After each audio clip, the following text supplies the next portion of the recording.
परीक्षेसाठी अत्यंत महत्त्वाचा टॉपिक म्हणजेच पायथागोरस प्रमेय आणि संकीर्ण प्रश्नसंग्रहातले प्रश्न हमखास विचारले जातात। तर आज आपण संकीर्ण प्रश्नसंग्रह 2 मधील प्रश्न क्रमांक 3 पासून पुढचे प्रश्न या ठिकाणी आज बघणार आहे। प्रत्येक प्रश्न हा वेगळा आहे आणि महत्त्वाचा सुद्धा आहे, त्यामुळे व्हिडिओ शेवटपर्यंत बघा। व्हिडिओ आवडला तर व्हिडिओला लाईक, शेअर आणि कमेंट करायला विसरू नका आणि त्याचप्रमाणे जर चॅनलवर नवीन आणि पहिल्यांदाच असाल तर चॅनलला नक्की सबस्क्राइब करून बेल आयकॉन दाबा। तर मग बघूया पहिला प्रश्न काय आहे। पहिला म्हणजे संकीर्ण मधला तिसरा प्रश्न काय आहे। या आधीचे प्रश्नही झालेले आहेत, त्याची लिंक खाली डिस्क्रिप्शन मध्ये आहे। आता प्रश्न काय सांगितलेला आहे बघा, तर त्रिकोण RST मध्ये कोन S हा 90 अंशाचा आहे। ठीक आहे, जर समजा आकृती आपण काढून घेतली तर या ठिकाणी बघा त्रिकोण काय दिलेले आहे आपल्याला RST दिलेले आहे। आकृती काढत गेला की तुम्हाला गणित सोडवायला सोपं होतं। आता या ठिकाणी कोन S हा काय दिलेला आहे 90 अंशाचा दिलेला आहे आणि त्याच पद्धतीने कोन T हा किती दिलेला आहे आपल्याला 30 अंशाचा दिलेला आहे। ठीक आहे, तर RT बरोबर 12 दिलेला आहे। RT किती दिलेला आहे आपल्याला या ठिकाणी 12 दिलेला आहे। तर RS व ST यांची मापे काढा असं आपल्याला सांगितलेलं आहे। म्हणजे RS आणि ST या दोघांची माप आपल्याला काढायची आहे। ठीक आहे, आता जनरली ही गोष्ट आपल्याला माहित आहे की जर हा कोण 90 चा आहे, हा 30 चा आहे, तर इथला कोण हा 60 चा असणार आहे। पण हे आपल्याला काय करायला लागतं, दाखवायला लागतं। म्हणूनच आपण काय करणार आहे, पहिल्यांदा तिसरा प्रश्न बघतोय। त्रिकोण कुठला आहे RST मध्ये कोण S बरोबर किती दिलेलं आहे आपल्याला 90 अंश दिलेले आहे, बरोबर आहे। म्हणून आता या ठिकाणी बघा SRT कोण SRT अधिक कोण RST अधिक कोण STR बरोबर 180 अंश असतं। का तर त्रिकोणांच्या कोनांची बेरीज,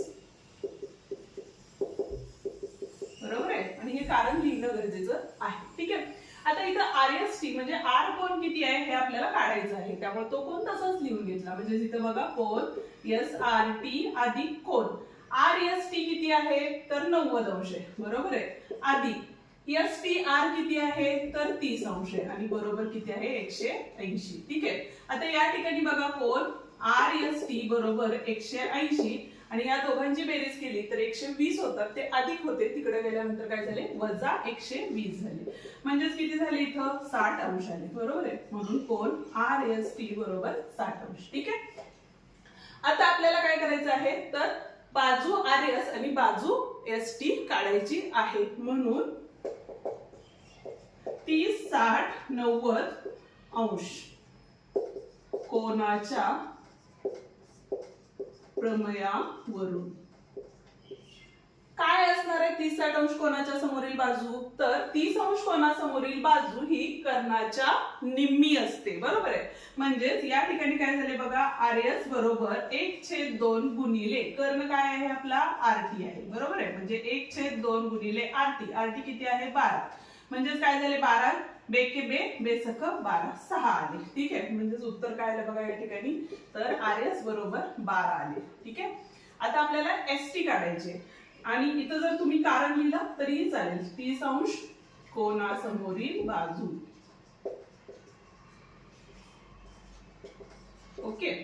आता इथं काय असणार आहे आपली तर 60 अंश कोनासमोरील कुठली बाजू आहे ST, काय असणार आहे कर्णी 3/2 गुणिले कर्ण, कर्ण किती आहे RT, म्हणून कर्णी 3/2 गुणिले RT किती आहे 12 बेके बे बेसख 12 म्हणजे 6 कर्णी 3 काय असणार आहे ST असणार आहे। आणि याच दोन बाजू आपल्याला काढायला सांगितलेल्या होत। आता तुम्हाला एकक काय दिलेले आहे इथं सेमीचं एकक दिलेलं आहे, त्यामुळे उत्तराला सुद्धा एकक लिहिणं गरजेचं आहे। ठीक आहे, हा होता आपला तिसरा प्रश्न। जाऊया आता चौथ्या प्रश्नाकडे। पण जर तुम्हाला या आधीचे बाकीचे व्हिडिओ बघायचे असतील तर त्याची लिंक खाली आपण डिस्क्रिप्शन मध्ये दिलेली आहे, ती तुम्ही नक्की बघू शकता। आणि त्याचप्रमाणे व्हॉट्सअप ग्रुप ही दिलेला आहे, जेणेकरून तुमच्या काही अडचणी असतील किंवा नवीन काही अपडेट आले तर आपण त्या ग्रुपवरती अपलोड करत असतो, त्या ग्रुपलाही तुम्ही नक्की जॉईन व्हा। ओके, चौथा प्रश्न बघतोय। काय सांगितलेलं आहे बघा, आयताचे क्षेत्रफळ 192 चौसेमी असून, आता या ठिकाणी बघा आपल्याला काय दिलेलं आहे आयताचे क्षेत्रफळ बरोबर 192 चौ सेमी दिलेली आहे. ठीक आहे. त्याच्यानंतर आपल्याला काय सांगितलेलं आहे, लांबी दिलेली आहे. त्याची लांबी जी आहे आयताची ती किती दिलेली आहे बघा, या ठिकाणी 16 सेमी दिलेली आहे. ओके. आणि पुढे काय सांगितलेलं आहे, तर त्या आयताच्या कर्णाची लांबी काढा. तर समजा हा असा आयत घेतला आपण बघा. ओके. आता ह्याचे आपल्याला क्षेत्रफळ तर दिलेले आहे आणि त्याच्यानंतर आपल्याला लांबी दिलेली आहे, ती आहे 16 सेमी. आणि आपल्याला काढायचं काय आहे, तर कर्णाची लांबी काढायची आहे. मग आता कर्णाची लांबी काढायची झाली तर आपल्याला पायथागोरस प्रमेय वापरून, तर त्यासाठी आपल्याला रुंदी माहित असणं गरजेचं आहे. ठीक आहे. आता त्यासाठी काय करता येईल बघा तुम्हाला, तर आयताचे क्षेत्रफळ बरोबर काय असतं, तर लांबी गुणिले रुंदी असतं. क्षेत्रफळ किती दिलेले आहे, 192. लांबी किती आहे, 16 आहे, गुणिले रुंदी. ठीक आहे. आता बघा, रुंदी बरोबर हे 192 इथंच राहिले, हे 16 इकडे गेल्यानंतर भागाकारात गेले. 16 नी भाग घालवला, 16 एके 16, किती राहिले, 17 18 19 म्हणजे 3 राहिले. 16 दोन्ही 32, म्हणजेच रुंदी किती आली आपली, तर 12 सेमी आली. ओके. आता रुंदी तर मिळाली आपल्याला. मग आता आपण काय करू शकतो, त्रिकोण एबीसी घेऊन पायथागोरसचा प्रमेय वापरू शकतो. म्हणून त्रिकोण एबीसी मध्ये कोण बी हा किती आहे आपला, 90 अंश आहे. म्हणून पायथागोरसच्या प्रमेयावरून, जर बेसिक क्लिअर असेल ना तर या कन्सेप्ट ऑटोमॅटिक सुचत जातात तुम्हाला. ठीक आहे. पायथागोरसच्या प्रमेयावरून काय आहे पायथागोरसचा प्रमेय, कर्णाचा वर्ग हा राहिलेल्या दोन बाजूंच्या वर्गांच्या बेरजेइतका असतो. हे प्रत्येक वेळेला म्हणत जावा, म्हणजे काय होतं, तो जो प्रमेय आहे तो पाठच होऊन जातो. बरोबर आहे.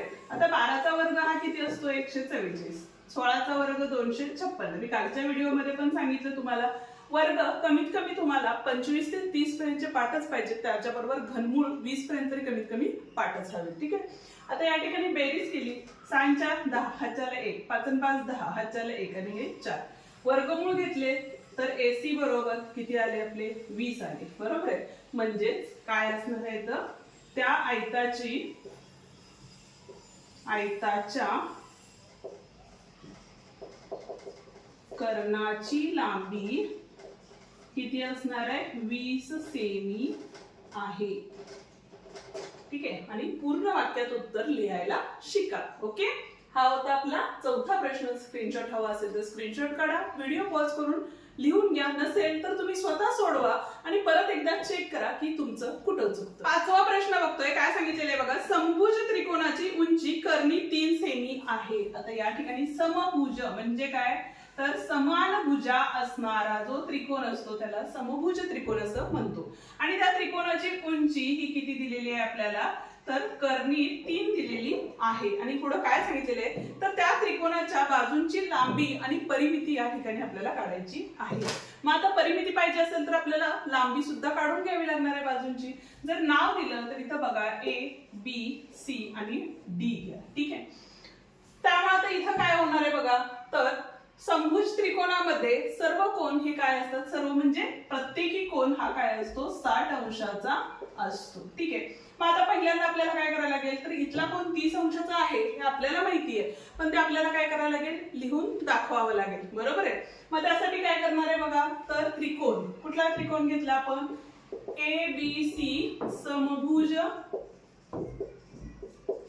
त्रिकोण ना मध्ये काय आले, कोन बी बरोबर 60 अंश असणार. बरोबर आहे. म्हणजे इथला कोन काय आला आपला, 60 अंशाला. आता एक काय आपला लंब आहे. बरोबर आहे. मग ती म्हणजे काय असणार आहे, उंची असणार आहे त्रिकोणाची. आणि ती किती दिलेली आपल्याला, कर्णी 3 दिलेली आहे. पण आपल्याला आता इथला कोन काढायचा आहे, म्हणून आपण काय करूया, इकडचा जो त्रिकोण आहे तो घेतला. म्हणजेच कुठला त्रिकोण घेतला, त्रिकोण ABD मध्ये. ठीक आहे. कोन डी बरोबर किती दिलेले आपल्याला, 90 अंश दिलेले आहे. ठीक आहे. आणि कोन बी बरोबर किती दिलेले आपल्याला, 60 अंश दिलेला आहे. म्हणून इथे काय केले बघा, कोन, कुठला कोन आहे आपला, तर आता पूर्ण लिहायला लागेल, BAD अधिक कोन ABD अधिक कोन काय असणार आहे BDA असणार आहे बरोबर 180 अंश. कारण काय असणार आहे त्रिकोणांच्या कोनांची बेरीज आणि कारण प्रत्येक वेळेला लिहित चला. ठीक आहे काय होतं जेणेकरून ते तुम्हाला लक्षातही राहतं आणि दुसरी गोष्ट त्याला मार्क सुद्धा आहे. ठीक आहे आता बघा BAD आपल्याला काढायचंय म्हणून आपण काय लिहिला कोन BAD बरोबर नाही येणार इथं बेरीज येणार ABD म्हणजे किती आहे आपला 60 आहे अधिक इथला कोण किती आहे 90 आहे बरोबर 180 म्हणून कोण BAD अधिक या दोघांची बेरीज केली तर 150 झाले बरोबर 180 अंश आले म्हणून कोण BAD बरोबर 180 वजा 150 म्हणजेच किती आले 30 अंश आलेला आहे. ठीक आहे आता काय करणार आपण आपल्याला बाजू काढायची बरोबर आहे. मग आता हे तरी सिद्ध झालं की 30 60 आणि 90 चा हा त्रिकोण आहे म्हणून 30 60 आणि 90 प्रमेयावरून काय सांगतो 30 60 90 चा प्रमेय. आता 60 अंश कोणासमोरील बाजू आपल्याला माहिती आहे आणि कर्णाची लांबी आपल्याला या ठिकाणी काढायची. मग आता आपण काय करू शकतो तर 60 अंश कोणासमोरील बाजू ही काय असती कुठली आहे बाजू AD आहे बरोबर आहे. ही कर्णाच्या कर्णी 3/2 पट असते. कशाच्या कर्णाच्या. कर्ण काय आहे आपला AB म्हणून AD. आता आपल्याला काय पाहिजे AB काढायचे बरोबर आहे. म्हणून आपण काय करूया बघा या ठिकाणी AD किती दिलेले आपल्याला कर्णी 3 दिलेले गुणिले हे 2 इकडे आल्यानंतर काय झाले गुणाकारात गेले आणि हे कर्णी 3 भागाकारात गेले आणि हा AB इथंच राहिला. कर्णी 3 ला कर्णी 3 गेले म्हणजेच AB बरोबर किती आलेलं आहे या ठिकाणी 2 सेमी आलेलं आहे. ठीक आहे म्हणजेच त्या त्रिकोणाची बाजू ही किती आलेली आपली तर 2 सेमी आलेले. ठीक आहे आता आपल्याला काढायचं काय आहे काय सांगितलेलं आहे बघा परिमिती सुद्धा आपल्याला या ठिकाणी काढायची आहे आणि परिमिती ही काय असते तर किती बाजू असतात आपल्या 3 बाजू असतात आणि तिन्ही बाजू समान आहेत म्हणून 3 गुणिले 2 म्हणजे 6 सेमी इतकी काय असणार आपली परिमिती असणार आहे. ठीक आहे हा होता आपला 5वा प्रश्न. जाऊया आता 6व्या प्रश्नाकडे पण त्याआधी अजूनही व्हिडिओला लाईक केलं नसेल तर व्हिडिओला लाईक करा हाईट द्या तुमच्या मित्रांना जे 10वी मध्ये शिकतात त्यांनाही नक्की शेअर करा कारण संकीर्ण प्रश्न संग्रहातले बरेच प्रश्न हे बोर्ड परीक्षेला विचारले. आता 6वा जो प्रश्न बघणार आहे तो प्रश्न बऱ्यापैकी बोर्ड परीक्षेत विचारला गेलेला आहे. म्हणजे तो प्रश्न जरी नाही विचारला तर अंक बदलून त्याच्यासारखा दुसरा प्रश्न तर हमखास विचारला जातो. त्यामुळे हा प्रश्न काळजीपूर्वक बघा. काय सांगितलेलं आहे बघा तर त्रिकोण ABC मध्ये रेघ AP ही काय आहे मध्यगा आहे. BC बरोबर 18 दिलेला आहे. B पासून C चं अंतर किती दिलेलं आहे आपल्याला 18 दिलेलं आहे आणि AB वर्ग अधिक AC वर्ग बरोबर किती दिलेलं आहे बघा आपल्याला AB वर्ग अधिक AC वर्ग बरोबर 260 दिलेलं आहे आणि AP चं जे अंतर आहे ते आपल्याला काय करायचंय काढायचं आहे. ठीक आहे कुठला प्रमेय वापरणार आहे बघा या ठिकाणी तर अपोलिनियसचा प्रमेय आपल्याला या ठिकाणी वापरणार आहे कारण दिलेली आहे ती मध्यगा आहे आणि या दोन बाजूंच्या वर्गांची बेरीज आपल्याला दिलेली आहे. त्यावरूनच आपण सांगू शकतो की या ठिकाणी आपण अपोलिनियसचा प्रमेय वापरणार आहे. ठीक आहे पण त्यासाठी आधी आपल्याला काय लागणार आहे बघा एकतर BP लागणार आहे किंवा PC लागणार आहे. म्हणून त्रिकोण ABC मध्ये काय आहे तर AP ही काय आहे मध्यगा आहे. ठीक आहे म्हणून BP बरोबर काय असणार आहे 1/2 BC च्या काय असणार आहे ती निम्मी असणार आहे म्हणून इथे आले BC काय आहे P हा मध्यबिंदू.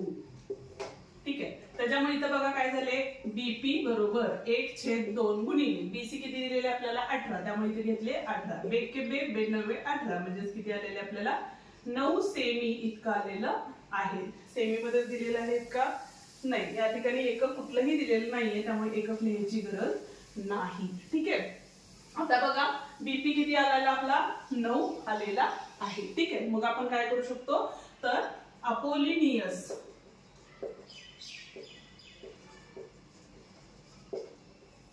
प्रमेयावरून अपोलिनियसचा प्रमेय काय सांगतो आपल्याला तर बघा दोन बाजूंच्या वर्गांची बेरीज म्हणजे AB चा वर्ग अधिक AC चा वर्ग बरोबर काय असणार आहे 2 वेळा AP चा वर्ग अधिक 2 वेळा BP चा वर्ग हे आपलं काय आहे सूत्र आहे. ठीक आहे. आता जर किमती घातल्या तर AB वर्ग अधिक AC वर्ग किती दिलेले आपल्याला तर 260 दिलेले बरोबर 2 AP वर्ग जे की काढायचे अधिक 2 गुणिले BP आताच आपण काढले किती काढलेले आहे 9 काढलेले म्हणजे इथे काय येणार आहे 9 चा वर्ग. ठीक आहे. म्हणजेच बघा 260 बरोबर 2 AP वर्ग अधिक नवीन 81 झाले. ठीक आहे. आणि 81 दोन्ही बे के बे आणि 8 दुनी 16 162 झाले. आता हे बेरीज होते इकडे गेल्यानंतर वजा होतील म्हणून 2 AP वर्ग बरोबर 260 वजा 162 किती आले बघा इथं 8 आले. हाचा 1 दिला 9 राहिले. ठीक आहे. हाचा दिला 98 आले. म्हणजे AP वर्ग बरोबर 98 हे दोन गुणाकारात होते इकडे गेल्यानंतर भागाकारात गेले. बेचोक 8 बेनव्वे 18 म्हणून AP बरोबर 7 49 असतं म्हणजे वर्गमूळ घेतले तर AP हा आपल्याला किती मिळालेला आहे 7 मिळालेला आहे. हा खरंच महत्त्वाचा प्रश्न आहे त्यामुळे समजून घ्या लिहून घ्या जेणेकरून तुम्हाला परत त्यामध्ये तुम्हाला काही अडचणी येणार नाही. ठीक आहे. हा होता आपला 6वा प्रश्न. जाऊया आता 7व्या प्रश्न. 7वा प्रश्न या ठिकाणी बघतोय काय सांगितलेले बघा त्रिकोण ABC हा समभुज त्रिकोण आहे. ठीक आहे. त्रिकोण ABC हा समभुज त्रिकोण आहे. पाया BC वर P बिंदू असा घ्या की हा काय घेतला आपण P बिंदू असा घ्या की PC बरोबर 1/3 BC दिलेलं आहे. ठीक आहे. म्हणजे काय दिलेलं आहे बघा PC बरोबर 1/3 BC. ठीक आहे. नंबर 1 द्या. ठीक आहे. किंवा पक्ष म्हणला तरीही चालेल किंवा दिलेले आहे असेही म्हटलं तरीही चालेल. ठीक आहे. तर आता पुढे काय सांगितलेलं आहे बघा AB बरोबर 6 AB बरोबर 6. आता समभुज त्रिकोण असेल तर या ठिकाणी AC सुद्धा 6 असणार आहे आणि BC सुद्धा किती असणार आहे 6 असणार आहे. आणि आपल्याला काढायचं काय बघा तर AP ची लांबी या ठिकाणी आपल्याला काढायची आहे. ठीक आहे. आता त्यासाठी पहिल्यांदा आपल्याला काय करायला लागेल बघा आपण काय केलं तर AM लंब BC काढून घेतला पहिला AM लंब BC केला. ठीक आहे. आता त्रिकोण कुठला त्रिकोण आहे आपला तर ABC मध्ये काय असणार आहे बघा इथं AB बरोबर BC बरोबर AC म्हणजे त्रिकोणाच्या तिन्ही बाजू या ठिकाणी आपण घेतल्या ज्या की किती असणार आहेत तर 6 असणार आहे. 6 सेमी मध्ये दिलेला आहे का तर हो म्हणून या ठिकाणी काय लिहिले आपण 6 सेमी. कारण काय असणार आहे समभुज त्रिकोणाच्या बाजू. ठीक आहे. त्यामुळे प्रत्येक बाजू ही काय झाली 6 सेमी इतकी झालेली आहे. आता आपल्याला काय करायचंय तर आपल्याला AP काढायचं आहे पण त्याआधी आपण काय करूया तर AM काढून घेऊया म्हणजे काय होईल आपली उंची मिळेल आपल्याला. आता समभुज त्रिकोणामध्ये प्रत्येक कोन हा 60 अंशाचा असतो. आता याआधी बरीच गणित झालेली आहेत त्याचाच वापर आपल्याला या ठिकाणी करायचा आहे. म्हणून कोन B बरोबर किती असणार आहे या ठिकाणी 60 अंश. कारण काय असणार आहे या ठिकाणी समभुज त्रिकोणाचा कोन समभुज त्रिकोण असं लिहिलं तरी चालेल. मग आता आपण एक काम करूया त्रिकोण कुठला घेतला बघा तर ABM मध्ये त्रिकोण ABM मध्ये. ठीक आहे. काय असणार आहे बघा तर कोन BAM अधिक कोन ABM अधिक कोन AMB बरोबर किती असणार आहे 180 अंश. म्हणजेच काय झाले तर त्रिकोणांच्या कोनांच्या मापांची बेरीज. ठीक आहे. हे तुम्ही लॉंग मध्ये लिहू शकता. आता हा आपल्याला काढायचा कोन म्हणून BAM अधिक कोन किती असणार आहे बघा या ठिकाणी तर इथला कोन किती आहे 60 अंश आहे बरोबर आहे आणि दुसरा लंब असणारा कोन 90 अंश बरोबर 180 अंश. म्हणून कोन BAM बरोबर काय असणार आहे बघा या ठिकाणी 180 वजा या दोघांची बेरीज केली तर 150 झाले आणि ते पलीकडच्या साईडला गेल्यानंतर काय झाले वजा झाले. म्हणून कोन BAM बरोबर 30 अंश या ठिकाणी आलेला आहे. म्हणजे हा कोन किती असणार आहे 30 अंशाचा असणार आहे. मग आता काय करू शकतो बघा तर 30 अंश 60 अंश आणि 90 अंश प्रमेयावरून काय सांगतो प्रमेय तर आपल्याला बाजू कुठली काढायची आहे AM काढायची म्हणजे ती कुठली बाजू आहे 60 अंश कोणासमोरील आहे. म्हणून या ठिकाणी काय घेतलं बघा आपण, तर AM बरोबर काय असणार आहे, कर्णी 3/2 गुणिले कर्ण. कर्ण म्हणजेच कुठला आहे आपला, AB आहे, बरोबर आहे. म्हणजे कर्णी 3/2 गुणिले AB म्हणजे किती झाले, 6. पेके बे बेत्रिक 6 म्हणजे 3 कर्णी 3 हे काय आलेलं आहे आपलं AM आलेलं आहे. म्हणजे इथं काय आले, 3 कर्णी 3 ही बाजू आलेली आहे. ठीक आहे. आता BC बरोबर किती आहे, तर या ठिकाणी बघा BC बरोबर आपल्याला लांबी कशाची पाहिजे, BM ची पाहिजे, बरोबर आहे. म्हणून आपण या ठिकाणी काय करू शकतो बघा, BM बरोबर 1/2 गुणिले काय असणार आहे, BC असणार आहे, कारण दिलेलं आहे. ठीक आहे. किंवा हा आपला काय आहे, मध्यबिंदू आहे. म्हणजे या ठिकाणी काय झाले, 1/2 गुणिले किती असणार आहे, BC किती असणार आहे, 6 असणार आहे, कारण प्रत्येक बाजू ही समान असते. म्हणून इथं बेके बे बेत्रिक 6 इथं कारण लिहू शकता की M हा मध्यबिंदू आहे. ठीक आहे. म्हणजे इथे किती झाले बघा, 3 सेमी. ठीक आहे. म्हणजे BM जर 3 सेमी असेल तर इथून इथपर्यंतची लांबी ही सुद्धा किती असणार आहे, 3 सेमी असणार आहे. म्हणजे MC सुद्धा किती असणार आहे, 3 सेमी असणार आहे. ठीक आहे. आता आपल्याला काय लागेल, तर MP लागणार आहे. पण दिलेली गोष्ट काय आहे बघा आपल्याला, तर PC बरोबर 1/2 BC दिलेला आहे. ठीक आहे. BC म्हणजेच किती आहे, BC म्हणजे 6 आहे, बरोबर आहे. तर या ठिकाणी काय झाले बघा, 1/3 गुणिले BC म्हणजेच किती आहे, 6 म्हणजे 3 1 3 3 2 6 2 आली, बरोबर आहे. म्हणजे इथली लांबी किती आली, 2. पण आपल्याला पाहिजे कुठली, MP ची पाहिजे. म्हणजेच काय आले बघा इथं, तर MP बरोबर काय असणार आहे, तर MC वजा PC आले. का, तर आपण काय केलं, यामधून हे वजा केले तर 3 वजा 2 केले तर उत्तर किती आलं, या ठिकाणी 1 हे उत्तर आलेलं आहे. ठीक आहे. आता आपल्याला कुठला त्रिकोण वापरायला लागेल, तर त्रिकोण AMP मध्ये कोण M हा किती आहे, 90 अंशाचा आहे. म्हणजे काय येणार आहे इथं बघा, तर पायथागोरसच्या प्रमेयावरून काय सांगतो पायथागोरसचा प्रमेय, तर कर्णाचा वर्ग AP चा वर्ग बरोबर, आता डायरेक्ट सोडूया थोडं इथं, 3 कर्णी 3 चा वर्ग अधिक 1 चा वर्ग. 3 कर्णी 3 चा वर्ग म्हणजेच किती आले बघा, 3 त्रिक 9 आणि कर्णी 3 चा वर्ग हा किती असतो, 3 असतो. म्हणजेच किती झाले या ठिकाणी, 3 त्रिक 9 9 त्रिक 27 झाले आणि अधिक 1 चा वर्ग हा 1 म्हणजेच किती आले, 28 आलेलं आहे. ठीक आहे. पण आपल्याला या ठिकाणी काय करायला लागेल, वर्गमूळ काढून घ्यावे लागतील. म्हणजेच AP बरोबर कर्णी 28 आले. आता 7 चौक 28 असतात, म्हणजेच आपण या ठिकाणी 2 कर्णी 7 सेमी हे लिहू शकतो. ठीक आहे. म्हणजेच AP ची जी लांबी आहे ती किती आलेली आहे, तर 2 कर्णी 7 इतकी आलेली आहे. जर स्क्रीनशॉट हवा असेल तर तुम्ही काढून घेऊ शकता आणि सावकाश लिहू शकता. या ठिकाणी आपला आजचा व्हिडिओ संपतो. उद्याच्या भागात याच्या पुढचे म्हणजे 8व्या पासून पुढची गणितं बघणार आहे. तोपर्यंत डिस्क्रिप्शन मध्ये दिलेले आपले जे व्हिडिओ आहेत ते पाहत राहा. अजूनही चॅनलला सबस्क्राईब केलं नसेल तर चॅनलला सबस्क्राईब करून बेल आयकॉन सुद्धा दाबा, जेणेकरून आपल्या नवीन आलेल्या व्हिडिओची नोटिफिकेशन तुम्हाला लवकरात लवकर मिळेल. धन्यवाद.